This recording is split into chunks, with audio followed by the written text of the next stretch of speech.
Mode.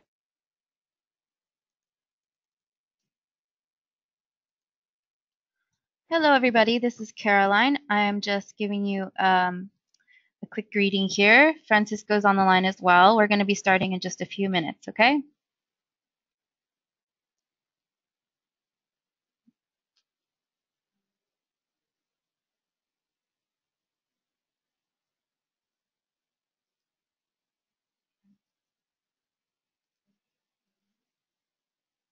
No?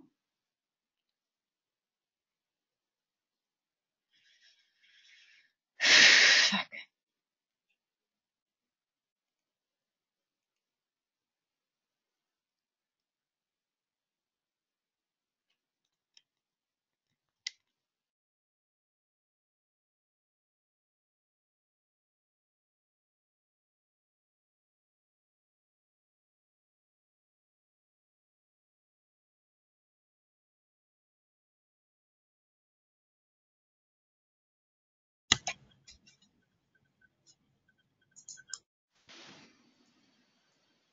Okay, I'm going to try again. I'm going to try it again.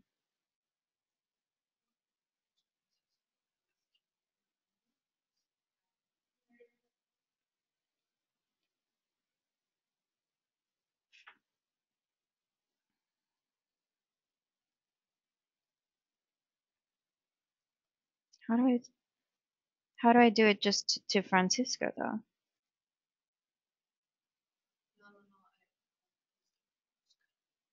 Okay.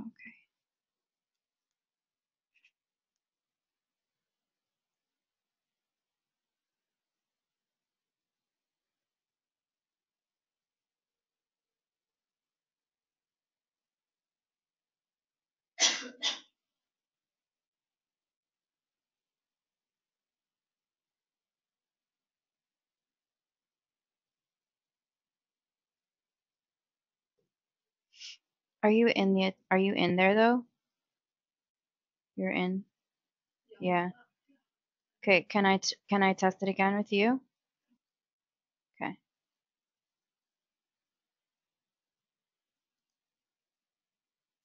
Hello all. We're just doing a quick sound check here to see if the audio is working properly.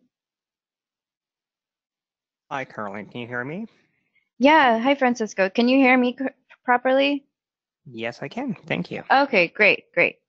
It was just I had my colleague here to do the sound test, and I guess there's some sort of issue on her end. So we'll start in 2 minutes. All right. Thank you.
All right.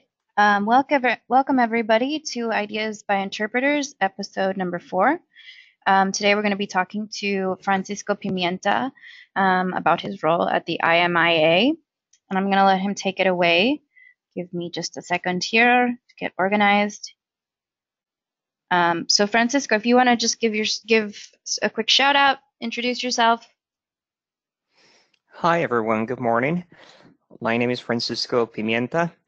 And so I've been here in the language industry for about 12 years now as a medical legal interpreter, especially medical. That's why I joined the IMIA here in Mexico. I've been residing in the US for a few years and in Mexico for another few years. And well, I became the chair representative here for the IMIA in Mexico. And so I'd like to talk to you about the benefits of the membership and what the benefits would be and how to join our organization, our association, which is an international one. So how I became a member, for the IMIA was a few years ago when I first found out about the IMIA. It was originally founded in Boston by an Argentinian woman in the 1980s. It was originally called the Massachusetts Medical Interpreters Association, which then became international in the 1986. Originally, we only had members from Massachusetts, and then after we saw the refugees and all of the other immigration trends in the world, especially in the US, we started to expand. The IMIA started to expand. So in about 2006, we had a conference in Sydney, and that's when we announced it was going to be the International Medical Interpreters Associations, and we gradually started to grow bigger and bigger to the point that we now have representatives in 14 different countries. Wow. Right now, I originally last month that's when I got my chair here in Mexico, and we're currently looking for other countries as well. But the IMIA started to expand first in the US and to other countries. Why? Because we are committed to language access, especially for patients who do not speak, the language where they live. So right now we service in more than 70 languages. We have representatives all over the world. And so it's very easy to become a member, especially if you are in the medical interpreting industry. There are a lot of benefits that you can get from our association. How I became a member here, I first started with my certification back in 2014 when I said, I want to advance my career as an interpreter. And so I started taking classes and courses when I first worked for Language Line Solutions back in 2008. And I was always trying to find more opportunities and more material for myself, to learn more terminology and to expand my career. And so I found the IMIA. And first I thought to myself, well, this is too much for me. They're not going to accept me. It's just going to be impossible for me to be accepted into this association. I looked at the profile of all of the different people here. And, to be in contact with them directly in the monthly meetings that I have now, I just want to tell you that if you think you're capable of doing it, you are, because it's just a matter of saying, I will do it, because a few years ago, I would never thought that I would be here with you, giving you this presentation as a country representative for Mexico. And so I like to talk about, the different challenges and the different aspects that we have here at the IMIA and how we cover all of them, all over the world. So Francisco, sorry to stop you there. I wanted to ask quickly, just if you could give us a clarification kind of on how your role has changed since you started as a member in 2014, you said, and now you're a chair for Mexico. How did that kind of evolve into this position you're in now? Well, when I first started, I just became a certified medical interpreter, a CMI.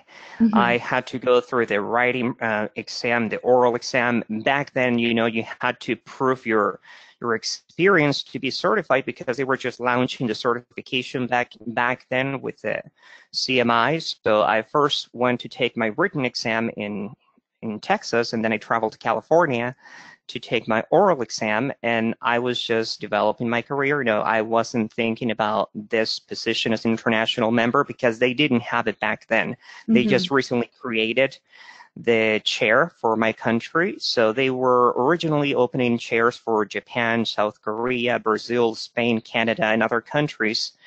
So I was just waiting for the opportunity because I told him, I'm interested because we do have here in Mexico a lot of medical tourism, especially in the border cities and here in my city and in different cities of Mexico where it is not standardized. Patients come here, sometimes providers do speak the language, but it's not the same as having someone medically certified where you give them the access in their language. You could have maybe a German person coming into Mexico whose English is not their first language, and you will be giving them their medical information in English, but it's sometimes difficult for them to understand comparison when you give them the information with German, Spanish, or other combination of languages. So I know when they told me there is an opportunity for you to be representative in Mexico this year, I immediately applied for it, and that's how I became, the Mexico representative here in Mexico.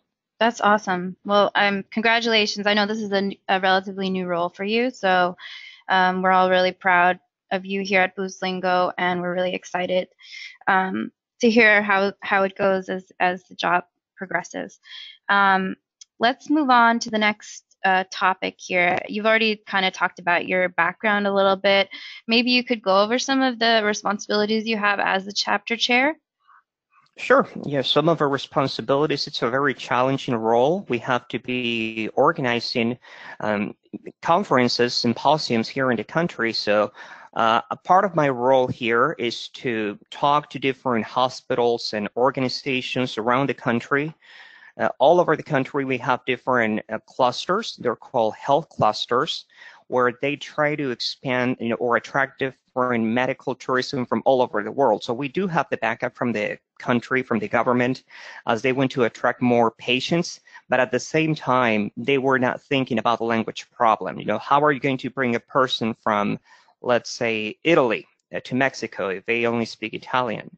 And you want to provide them the best healthcare possible. So this is our role here. We try to combine our experience as interpreters. We're looking for interpreters from all over the world who probably would work remotely, but our role here as the IMIA is to standardize language access in the medical field. So we're working with about 15 different health clusters here in Mexico currently, so that we can actually organize the first conference that we're going to have in the country. Probably will be in Mexico City, probably here in Monterrey. We're not sure yet. We're planning to have it next year. So everyone who's listening right now is invited. I'll have more information in the following months about the conference that we'll have, and we'll have different, different language service providers, different experienced interpreters, and a lot of material to share with you, medical interpreters who are listening right now. Very cool. Sounds like a really kind of robust position. Like you've got a lot of responsibilities, a lot going on, and then you're also, doing interpreting full time as well. So sounds like you're a busy guy.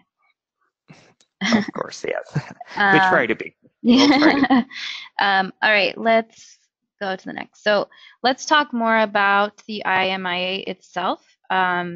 And maybe some of the objectives it has as an organization. I know you spoke a bit about this, but if we could talk a little more about kind of the events it holds, the meetings, that kind of thing, that would be great. Of course. Well, I'll talk about the objectives, and I'll invite all of you to the next conference that we'll be holding in a few weeks as well. As a member, you get access to all of that. But the objectives, of course, of the IMIA is to publish and promote, periodical bulletins, notices, glossaries, information, to standardize language access in the medical field. We, of course, hold conferences. There are regional conferences. There are state conferences, country conferences all over the world in the 14 different countries that we have representation at right now. And we try to establish and maintain certification standards for medical interpreters. As you know, there are different certification processes that we have.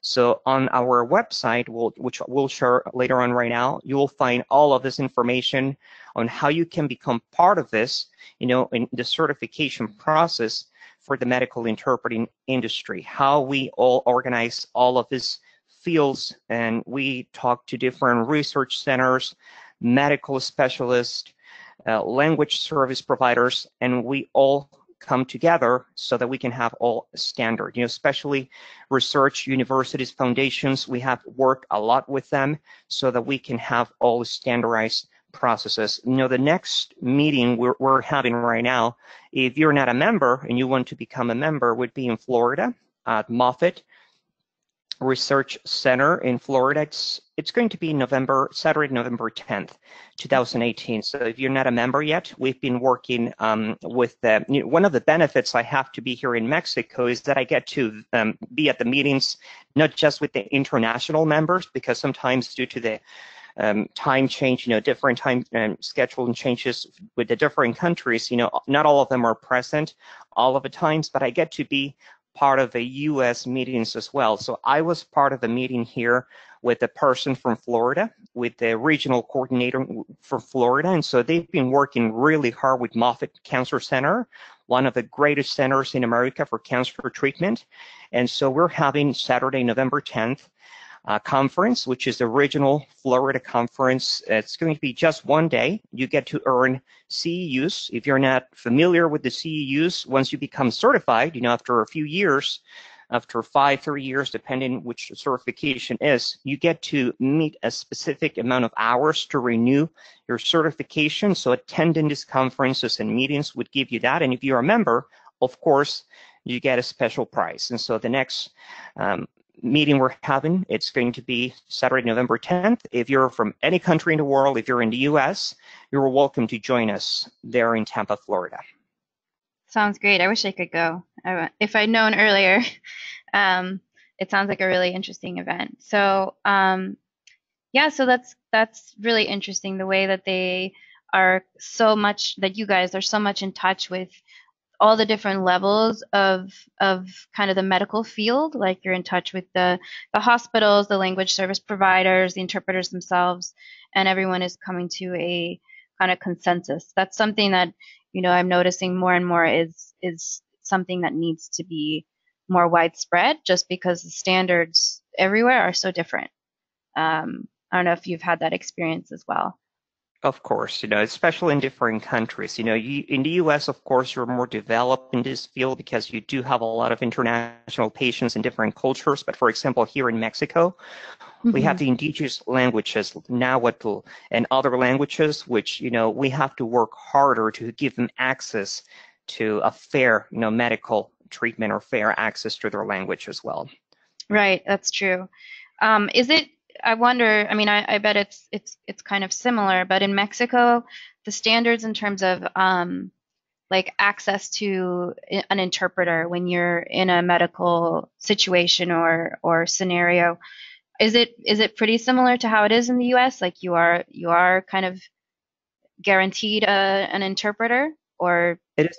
Not at all. We're working on that right now. Since there were no standards before, if you go, it's different because there are private hospitals, there are, country provided hospitals, or there are free hospitals, but it would depend at the level of care. So it's very difficult, it's very complex, and we're currently working very hard on that, especially, starting with the northern region of Mexico. We're trying to see, how we're going to organize that, because you have to go at the government level, and it's a lot of work. It's not just for me within my first 2 years as a chair member here for the IMIA, but also for the next person who's going to be taking my place. Right. Yeah, you're kind of building a legacy in a way, because you have all these sort of, not red tape, but there's always bureaucracy and government regulations involved. So, yeah, I understand how that would be very challenging. Is there anything else you wanted to touch on here in terms of objectives? It looks like you kind of covered most of it. Sure, we can continue, why we should join the IMIA then. Well, when you join the IMIA, as we mentioned, you have the opportunity to participate in all of our networking activities, job fairs, and discussion groups. One of the things that I like to clarify about the job opportunities is that we do require some sort of background in education or certification.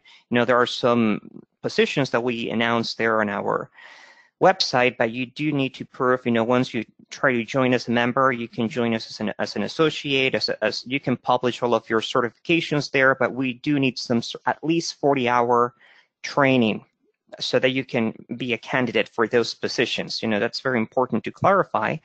And we also have a registry there of different educational programs that you can take if you are not trained, officially trained, but one of those programs. The IMIA has an education registry which you can look up, and there are different programs, either in person or online. If you work remotely, you can even travel to that city, that state, stay there for a few weeks, take a program, update yourself, and get ready for certification, which is Yeah. So it's increasingly more important. Like the 40 hours bridging the gap, for example, would be an example of that medical certification.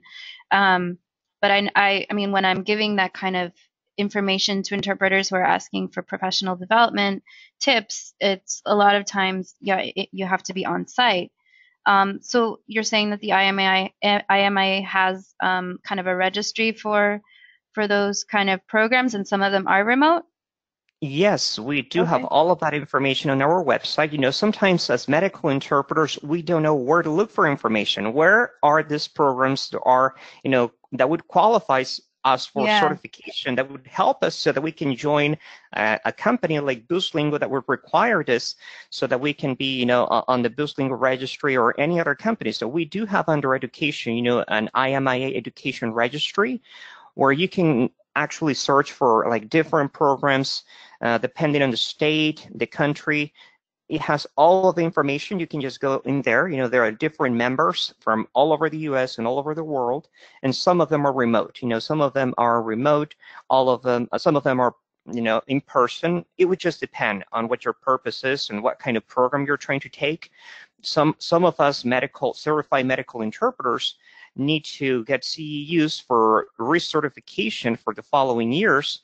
And the IMIA also offers, different webinars. Once you have taken your 40-hour training program, there are different webinars that you can take from the IMIA as well in order to meet the 30-hour, 40-hour, I believe it's per year requirement. So another benefit for joining the IMIA is that discounted registration. For the annual conference and medical interpreting conferences, if you get to be in certain state or certain country, you do have the benefit of getting all of this information at a discounted rate. And for example, if you become a certified interpreter and you want to take the webinars, it's about $25 per webinar, but it's only $90 per year to join the IMIA. So by just taking, let's say, 4 different webinars, which is about 0.15 CEUs, you've covered $90. So by just paying the $90, you get to be a member of the IMIA. And also, if you are an international member, we do have the offer right now. If you do not live in the US and you can prove that, you are eligible for a 1-year trial membership. So all of you who are listening from outside of the US, the IMIA is committed to expanding internationally, as we mentioned, to encourage all of our members from all over the world, not just from Mexico, from any country in the world, but if you're not in the US right now, you can just go under our website, which we'll give you in a little bit, under the international tab. It tells you there how to apply. You can get the 1-year trial membership, and you can look at all of the benefits that we can give you, from becoming a member. An exception from Japan. Japan members do not get this trial membership. It's already expired, but from all of the different countries, you can apply for that 1-year trial period. Okay, that's really interesting. Very good to know for all of the people listening here. All right. Is there anything else here in terms of benefits? I know you've touched on, the conferences and the networking and the opportunities that you can get as a member. Is there anything else you would want to discuss? Like how has it kind of has it made you feel? Because this is something I always think about as an interpreter, especially as a freelancer. Maybe you feel like you're working pretty independently and you don't have necessarily that group of colleagues that you're working with all the time, like in an office or something. Maybe this kind of gives you that feeling of having kind of camaraderie and colleagues that you're working with on the same level. Does that make sense? Sure. Yes, it does. So why don't we continue with the additional resources that we offer? As I mentioned, we do have an education registry. That's a great benefit, I think, because sometimes some of us, when we work as freelancers, we don't know where to look for information. So here under Education Registry, you can find programs, as I mentioned, remote or in person.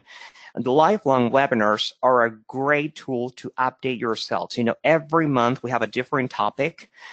This last month's topic, I believe, was related to vicarious trauma and mental health for medical interpreters, because sometimes we don't know these different tools exists. We actually had a person from Moffitt gave us that webinar, and so there are different tools. Just by paying the $90 and getting to join the webinars, you get a 1 month webinar. It's about an hour and a half, but it's different topics, very, very important topics. And sometimes, you're not interested in some of them, but it's really helpful to be updated with all of the different resources.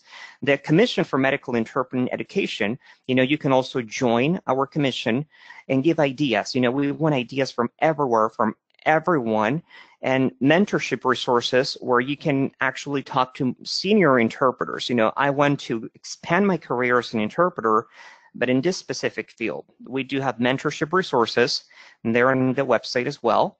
Mental health, we basically have, mental health resources. It's more like dictionaries and material, because we know sometimes that psychology and mental health could be a little bit tricky when we're interpreting, and a little bit challenging when we're medically interpreting. So we do have a lot of resources regarding that. Terminology resources, we have thousands of terminology resources, not just in Spanish, of course. We have all of the different languages, dictionaries, glossaries, which you can reference to on the website. Once you join as a member, you'll have access to all of this terminology resources. The disaster relief and pro bono opportunities, it's another great opportunity for you as a medical interpreter to be noticed. The last opportunity I joined was the one with the Haiti earthquake. They especially needed French, but they also had some Spanish needs over there. So you basically register, and you get to know, you get other companies to get to know yourself. So you actually, do some pro bono work if you have a chance to do it. But of course, if they see you're working great for them, then you probably get a chance to join the company as well. So for more information, there is a website. If you're not familiar with it, imiaweb.org. All of this information is there, much more detail. And of course, you can go over it, and we'll also give you an email where you can send us, your questions, specific questions about membership. So why don't we continue to the next slide, Caroline, about the dues, what will it give you on the activities that we have as well. Sure. So when you become a member, when we become a member, we are part of the IMIA. We can advocate for medical interpreter and legislation. That's a lot of work. When you're working with legislation of a country, a lot of work has been done over the past 20, 25 years in the US. And so we're trying to mimic this in other countries. Japan has advanced a lot of this with their work. We're trying to do that in Mexico as well. We basically don't have an idea right now where we're going to start. We kind of work with different government agencies, but we try to follow the standards that have already been in place in the US for many years. And we promote this here with different healthcare providers, with hospitals, with foundations, with universities, because at the end, our purpose is to give, a better opportunity for you interpreters, and of course to the patients. So that's the main purpose of IMIA, to give the opportunities not just for us but also for patients, and to expand the standardization of all of this work that has been already done in the US. So all of you who are in Mexico that would like to join this effort, of course, you can just send us an email. And we're currently looking for different candidates to join the IMIA. As I mentioned before, we're looking for the Mexico Vice Chairperson. It's a lot of work just for me, and of course, this is just going to be for 2 years. So why don't we continue to the next slide, Caroline, so that we can talk about the opportunities the Sure. candidates we have in the IMIA. It's not just here in Mexico. We've had a meeting this last week, and if you're located in the U.S., we're currently looking for representatives from the states of New Hampshire, Connecticut, Oregon, Illinois, Indiana, Kansas, Louisiana, Maine, Washington, and Mexico Chairs Vice Person, and we're looking for the international representative of Cuba and Israel. How is this determined? The U.S. state representative is usually for, I believe, 1 or 2 years, and you get to develop your local state conference as the person from Florida did. You get to join the meetings every month with all of us, the IMIA chair members, and we kind of share ideas. Right now, we're working on our annual conference. We're not sure where is it going to be taking place, but if you're interested in joining, any of these opportunities, not just as a member, but one thing is becoming a member and getting all of these benefits, access to all of this information, education materials, glossaries, and all of that we talked about. But if you're interested in becoming a representative for one of the states or one of the countries, you can submit your information, and it takes a few months, for them to make a decision, but it's worth it. I bet you it's worth it. It's a lot of work, and it's definitely worth it because you get to learn all of this information, all of this, ideas that they share with you from different parts of the world in the country.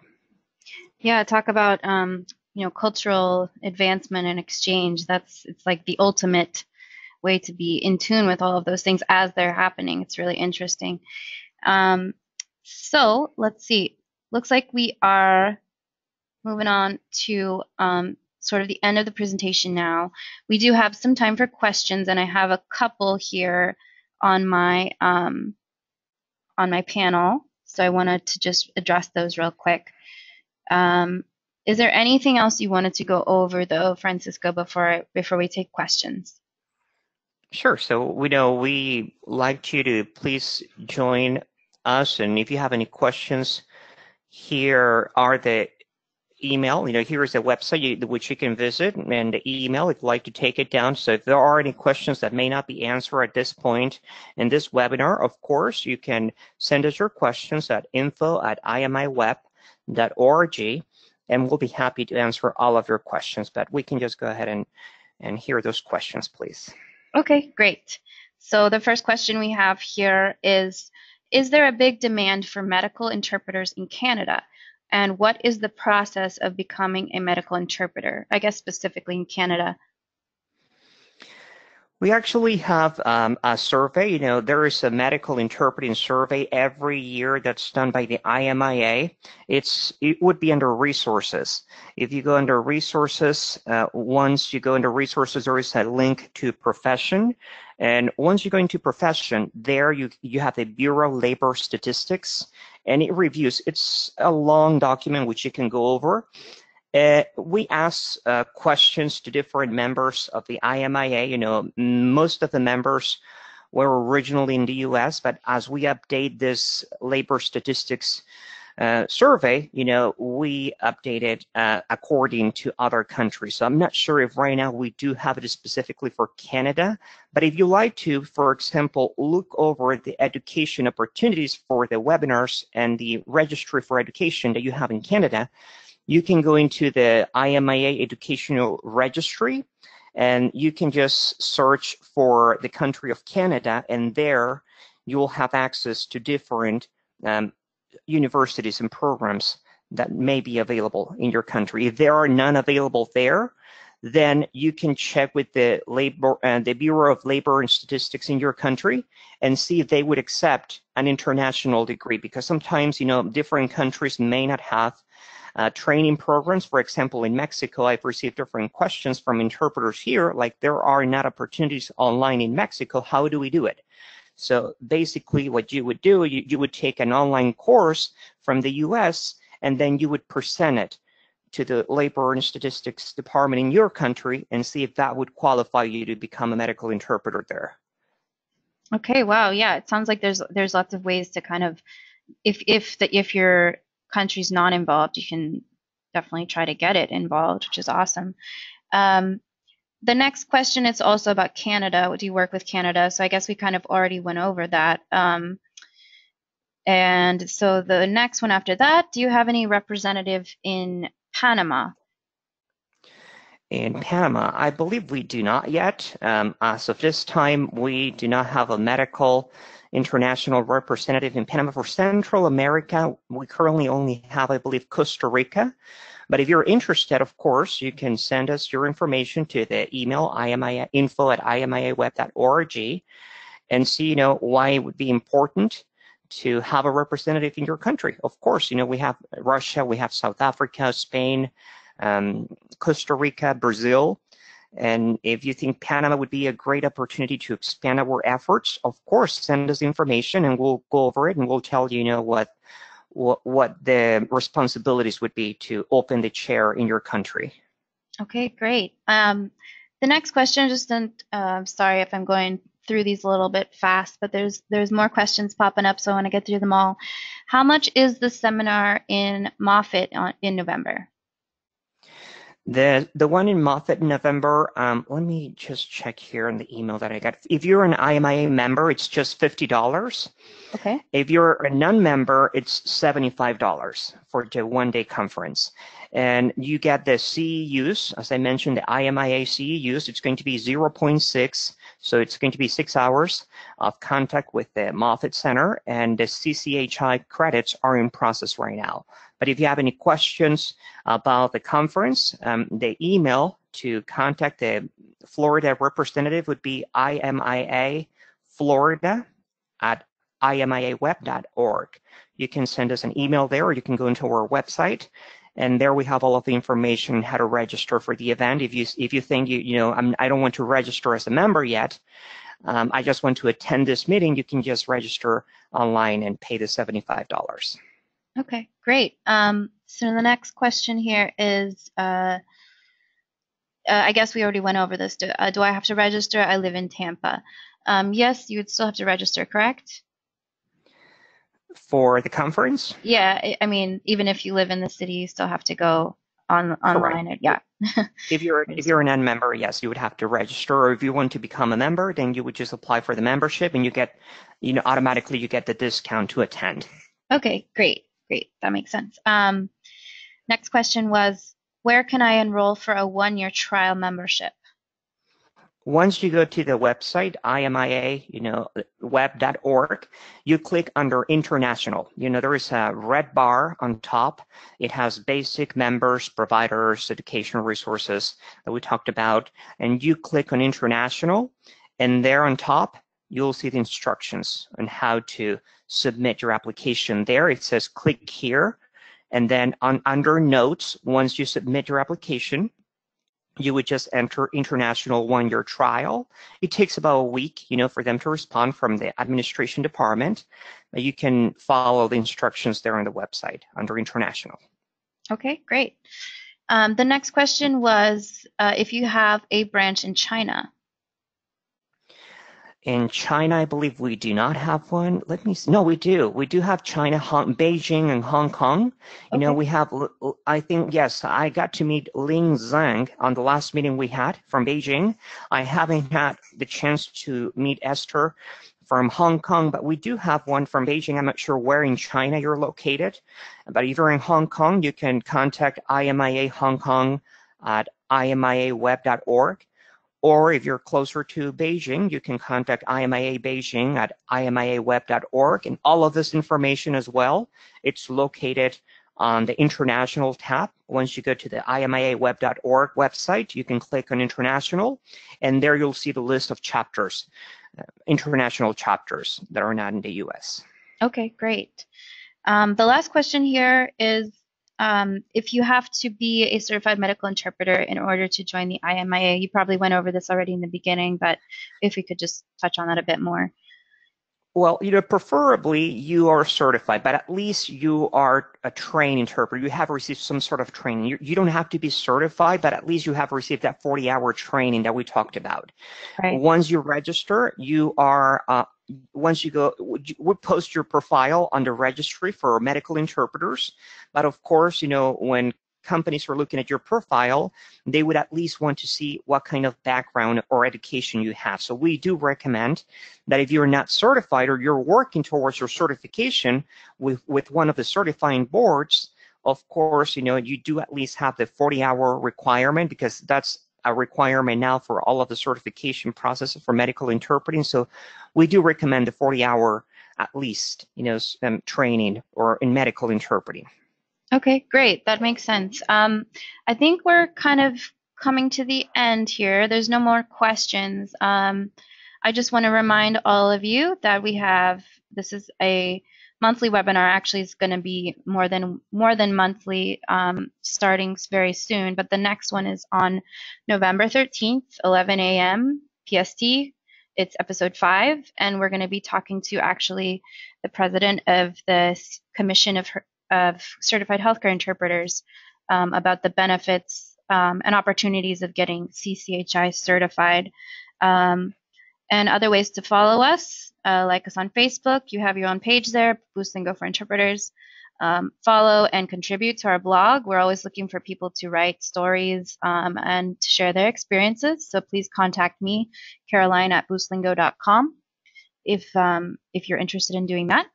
And then we will also be sending out the recording of this webinar to all registrants. Even if you did not attend the webinar and you registered, we're going to be sending out our YouTube channel upload of this webinar. And so, yeah, don't miss the next webinar. And thank you all for joining us. It's been a pleasure having you. Please feel free to email me with any further questions. And thank you so much, Francisco, for joining us here. It's been a pleasure speaking with you. Thank you, everyone, for your time. All right. Bye-bye, everybody.